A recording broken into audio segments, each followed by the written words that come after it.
Episode 9. Closing my eyes shut, I started thinking about every boring thing out there in the world to lull me to sleep. It was working. I felt my body relaxed, and my breathing got deeper. I was sleeping. Yet all of a sudden, my ears picked up the soft sound of my door creaking open. And then I heard the sound of footsteps stalking over. I was too tired to open my eyes or turn around, so I did absolutely nothing. Then I felt something warm enveloping my entire body from behind. No, it wasn't something, it was someone. I shot my eyes open and turned my face around. "Mr. Hayes?" I gasped.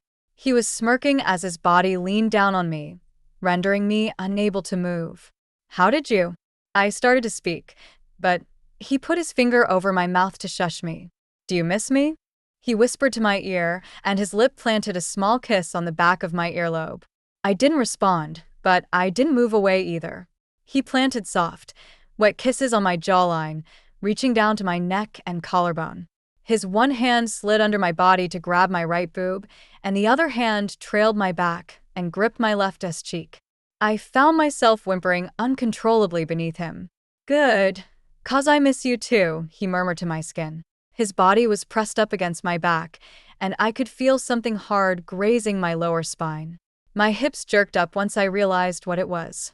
"You've been avoiding me, haven't you?" he said again, and I chose not to respond. His right hand started massaging my right boob over my shirt, and his left hand lifted up before slapping my left butt cheek raw. Ouch, my breath hitched. "Such a bad girl," he hissed. It was a weird feeling to be slapped on the butt, but somehow it triggered my pussy to start clenching. His left hand started running circles around my burning butt cheek, caressing it softly, and then he lifted his hand, slapped it again. I chewed my lip together to stop myself from screaming. "You can avoid me all you want, but I know I'm already inside your head. And I know you want me inside of you too," he grunted, pausing for a moment before saying, "And fuck you senseless, baby girl." My body responded by arching itself closer to him, all without my control. He chuckled lowly as he lifted my hips higher, positioning himself right in between my butt. His left hand moved from my behind and over my body, sneakily snaking its way through my underwear. When he slid his finger across my slit, I was brought back into ecstasy. He ran circles around my clit, skillfully rubbing and pinching the bud with his thumb and index finger. I moaned involuntarily. "SSH, don't wake your parents," he said as brought his right hand to cover my mouth. Wet cream was pooling around my core as he started rubbing his manhood on my behind. His fingers were dancing around my clit, and suddenly he flicked the flimsy fabric of my underwear to the side, exposing my opening to the cold air. Without warning, I felt a hard, deep thrust penetrating my inside. If it weren't for his hand over my mouth, I would be a screaming, slobbering mess. He pushed himself into me slow and gentle at first, but as I started expanding around him, his thrusts grew violently and with no remorse. My walls started contracting around his hard length, and I pushed back against him as he pounded into me mercilessly. My whole body was shaking in need. His fingers continued assaulting my clit while his rock-hard penis hammered my dripping wet core. "Let go, baby girl, come for me," his husky voice murmured to my skin. I couldn't hold it any longer. Everything was spiraling out of control. My eyes rolled back, and I let go, clenching tightly around him as I exploded. It felt like I was seeing stars. The feeling was too much. I had to bit on his fingers to keep myself quiet. And when he was done, he let go of my hips and my body collapsed on the bed. My heavy breathing was slowing down, and I felt a warm, sweet kiss on the back of my neck, sending me to an even higher paradise. "That's it now, go to sleep, baby girl." And I did. Emma's POV. I woke up that morning to a weird sensation coming from under me. I pried my eyes open slightly, and I saw that both my hands were stuck inside my underwear. 2 of my fingers were still inside of me, the pathetic remains of last night. God, I'm so stupid. I rolled my eyes and slammed my head against the pillow. It was all just a dream. Of course it was. What was I thinking? Did I actually believe that Mr. Hayes would find me in my room at night and fuck me senseless? But somehow, I wished that he did. After pulling myself together for a quick shower and breakfast, I made my way to school.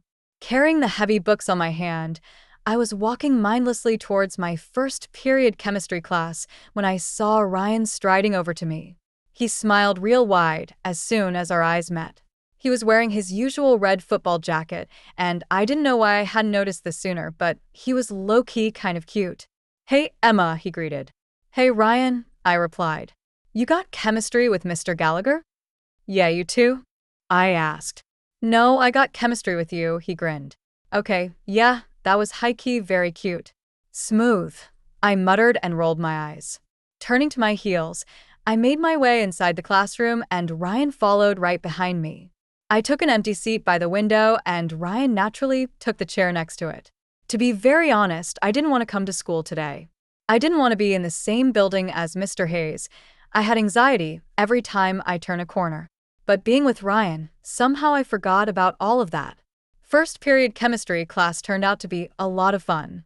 Ryan and I were cracking jokes the whole time, and I was laughing my butt off as Ryan did a mean John Mulaney impression.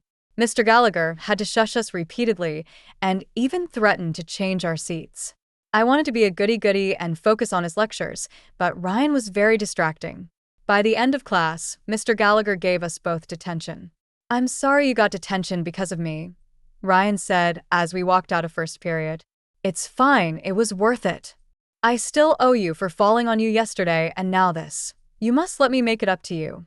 He was being as smooth as butter. "Well, what do you have in mind? Want to go out with me? Like on a date?" My breath was caught in my throat as I didn't expect this at all. "Oh." I was trying to find the words to say when I heard the second bell ring. "We could go see a movie? And there's this new Mexican place that just opened, the reviews are pretty good," he asked again. "I guess." The second bell had rung. "You two need to get to class." Suddenly I heard a familiar voice spoke loudly, drowning my voice. I spun my head around and saw Mr. Hayes standing in the middle of the hallway. His gaze was dark and serious. Too serious for my liking. "All right, I'll talk to you later," Ryan quickly said as he moved a couple of steps away. "Yeah, see you later." Ryan waved goodbye as he headed to his second period class. Mr. Hayes was still standing there at the same spot, keeping his eyes on me. "What?" I asked him.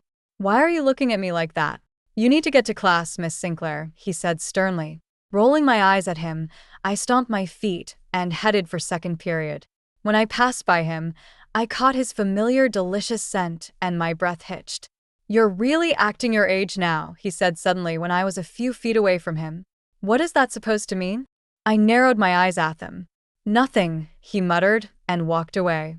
Full story is available on shelfofnovels.com. Click the link in the comment section to get it free.